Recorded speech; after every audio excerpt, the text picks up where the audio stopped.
l'approccio ideologico, in questo caso sano, ovvero quello di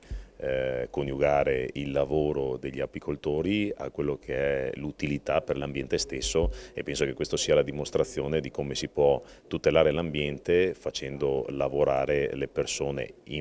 nel mondo agricolo, in questo caso più specifico nell'apicoltura, e dare una risposta utile al nostro futuro, diciamo, dell'ambiente in tutta Italia. La regione sostiene molto l'agricoltura, soprattutto sostenibile. Sì, prima ho fatto delle citazioni in particolare, ma sappiamo che Regione Veneto e il Consiglio regionale del Veneto, che legifera in materia,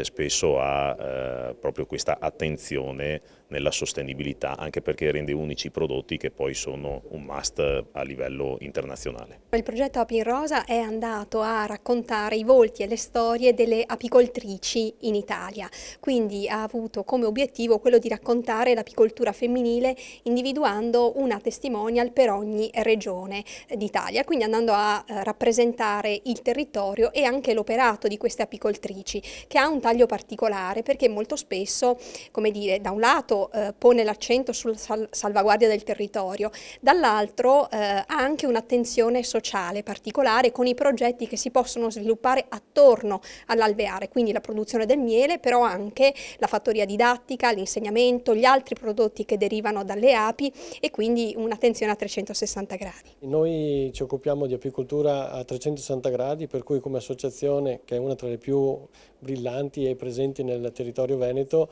noi ci occupiamo di diffondere il verbo delle api nel territorio. Quindi facciamo corsi di aggiornamento, facciamo corsi di formazione, andiamo a spiegare agli apicoltori neofiti come intervenire, come poter seguire le nostre api, e da lì partiamo con tutta una serie di progetti e di azioni proprio per sviluppare a 360 gradi questo mondo. Quindi parliamo non solo di fare il miele, parliamo anche di tutte le attività connesse nel rapporto con i nostri insetti, ed ecco che si apre davvero un grande filone dai prodotti di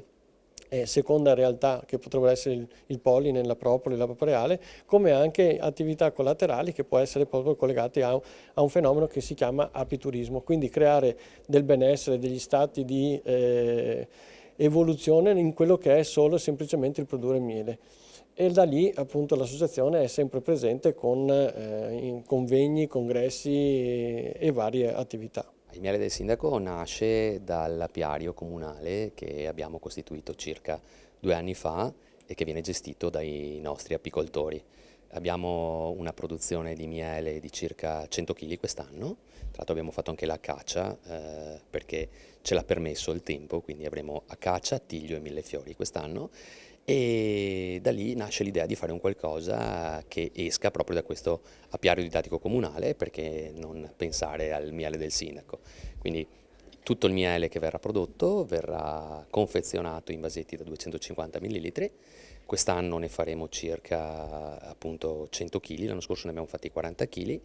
e l'intero ricavato verrà donato in beneficenza all'Oasi Pediatrica e all'Associazione per mio figlio dell'ospedale di Treviso. Quelle banche sono chiamate a sostenere il territorio non solo dal punto di vista economico ma anche sociale. Sì, ed è una delle principali chiamate a cui noi rispondiamo come banca del territorio, come banca locale, come banca di credito cooperativo che affonda le sue radici nell'economia civile e quindi nel privilegiare il bene comune anche e soprattutto accanto al bene economico, al bene relazionale e al bene sociale.